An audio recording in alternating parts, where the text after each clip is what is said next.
Okay, here we go. Okay, so we're here today with UNC Tar Heel Golf royalty, Kayla Smith, with a 73.11 career scoring average, a two-time medalist, 48 rounds of par or better, and the second, third, and fifth best single season scoring average of all time for UNC women's golf, and many more accolades. I already had to read those and make a list of them, so I'm not going to give everything. She's now getting ready to turn pro. And so, yeah, here we are. So, I mean, first of all, how you doing? How's your summer golf going? What are kind of the plans right now? Good, yeah, thank you. I mean, obviously that was such a nice introduction. Um, so right now my plans are I'm playing amateur golf throughout the summer. So I've played the North South, and then I played the North Carolina State Amateur Championship. And so coming up I'll have the Women's Western up in Chicago in a couple weeks, and then I'll end it off with the USAM. So that's kind of cool that it'll be my last tournament as an amateur. Yeah, way to go out with a bang on that one. Pretty much picking the best amateur tournament there is. That's a For good way sure. I mean, off the career. it's good to have that to finish with that, and then a couple weeks after that play the first round of Q school. So I'm going from pretty high level competition in amateur status, and then have that in the pro status as well. So Yeah, definitely. So I mean, I just want to jump back a little bit at kind of your time at UNC. Looking back on that, what are the biggest things you learned, during that time, whether it's from just you playing or even from your coaches or teammates? hmm I mean, I think so. I wouldn't say that I started golf pretty early, like early in my career. I played a lot of sports, so I didn't start playing golf until 14 in a competitive manner.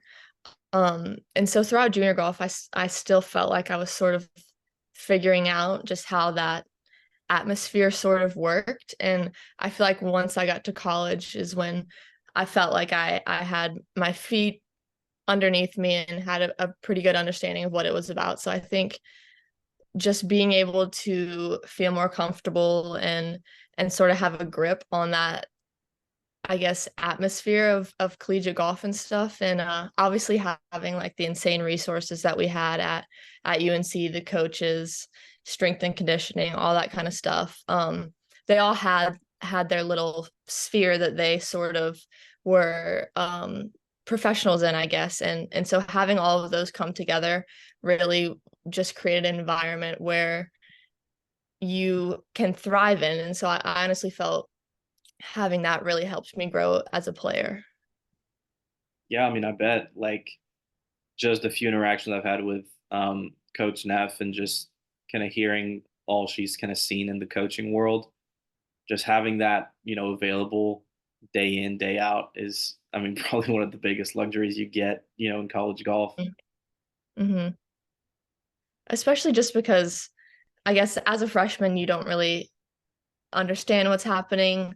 So you're new to it. So to have upperclassmen as well as the staff and faculty that we had was really great in helping me sort of progress throughout the years. And then obviously once I got older, I sort of did the same with the younger girls. Yeah, no, for sure. And like just, when you're in your, last few years as a player, it's, on your college team, you're always kind of trying to leave the place a little better than you found it. And it's always good when you're in that kind of environment where it's positive and you're able to kind of leave that mark. And if there's anything you left with, with some of the younger players you interacted with, like what's the biggest message you left for them? Um, I guess I would probably say I I came in as originally as a walk-on. Like I didn't have any money, and then I ended up playing in the US Junior Girls as a senior in high school. And I sort of just had the mentality where I was like, just let me get to the university and show you exactly what I can do for this program. And so I ended up getting a little bit of money the first year, and then ended up making the starting lineup, and then working my way up to playing 1 and 2. And it was nice to sort of come from an underdog role, I guess, and then obviously sort of set out to achieve the things that I wanted to. So I guess I would say something along the lines of like, fall, like if you have a dream, like there's no dream that's sort of unattainable. Like as long as you feel safe and content in your heart and know that you can achieve that, then there's nothing that can really stop you.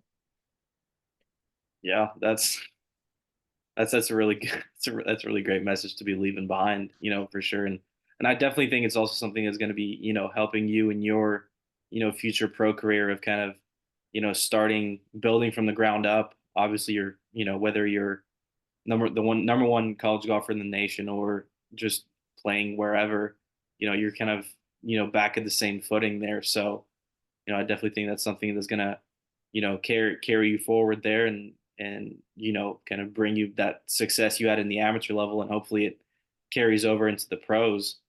But just kind of bringing that into more the performance specific aspect of things, and Mm-hmm. all that success that you had in your college career, in your amateur career, you know, what role have, stats in general played in that?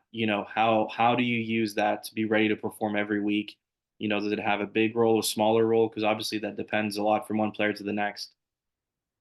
Yeah, I mean, I would say definitely during junior golf, like I didn't really use any statistics apps. I sort of just, I guess, reflected on what I saw.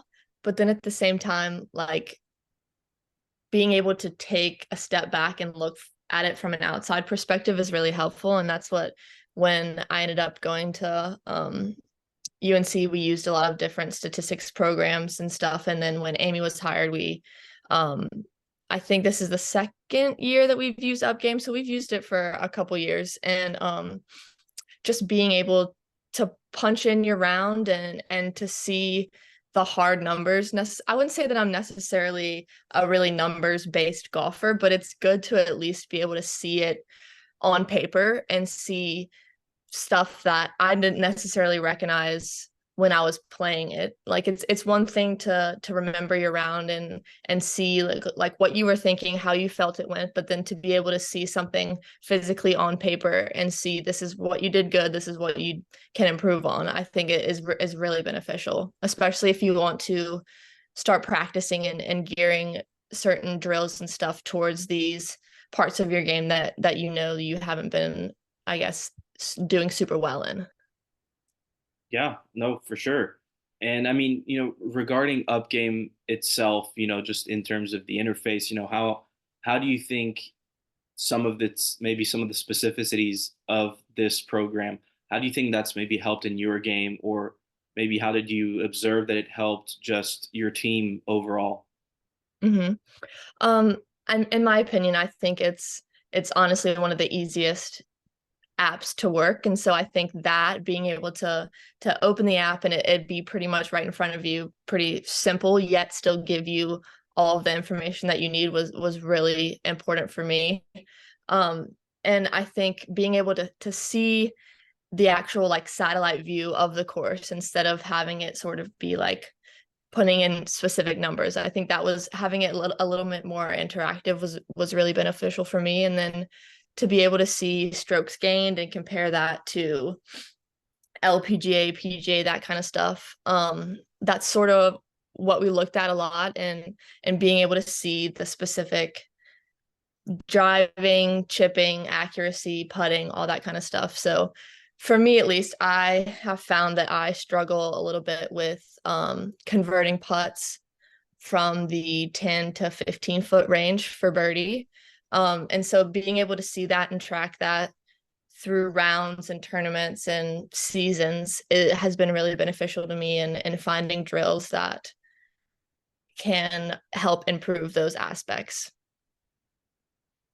Yeah, I think you make a really good point of not just looking at the numbers, but then also taking kind of the next step of going to actually do drills that are, kind of tailored to what you've observed. I think that's definitely something that is a big part of stats, of like not just looking at numbers, but actually pulling the necessary information out of it to actually be able to take action.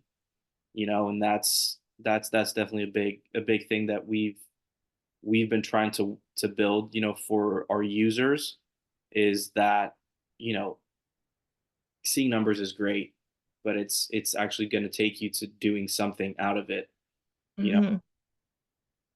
Hmm. So I mean, yeah, and then just to kind of wrap up the last question, more looking towards the future now, looking at your future pro career. You said you're going to Q school, so where are you going to be playing? What tours are you trying to play? Is it going to be multiple ones, just one? And then, what are some of maybe your expectations going into your rookie year, if there are any? Hmm. Yeah, so obviously Q school will span from August to December. So the first stage is in August, the second stage is in October, and then the third stage is in December. And it'll go from California to Florida to Alabama. And I mean, obviously, the hope is to be in the top 25 at the end of it. That'll give you the full LPGA tour card and whatnot. But obviously, the plan is to make it as far as I can, and like take the status that I can and sort of build off of that. But yeah, I mean, obviously, I'm not putting a ton of expectations on myself just because I feel like that can be overwhelming when you're starting out. But I would definitely say just getting as far as I can, getting as much status as I can, and then sort of moving on from there. Yeah, and I mean, that's great plans, and we hope to see you directly on the LPGA tour. Yeah, that's definitely the hope. See the big goal. But I mean, if things, maybe don't end up being in the top 25 and you end up on the Epson tour, we're now proud partners of the Epson tour, for stats. Oh, So that's awesome. you'll still be seeing us, after your playing days, and obviously we're just fortunate to be able to work with a player like you, who's worked really hard, kind of like you said, starting as a walk on, ending up having one of the most decorated careers at UNC. And so we're really rooting for you. And thanks for taking the time to do this. And yeah, we'll be keeping track of your results. Thank you. I appreciate it. No problem.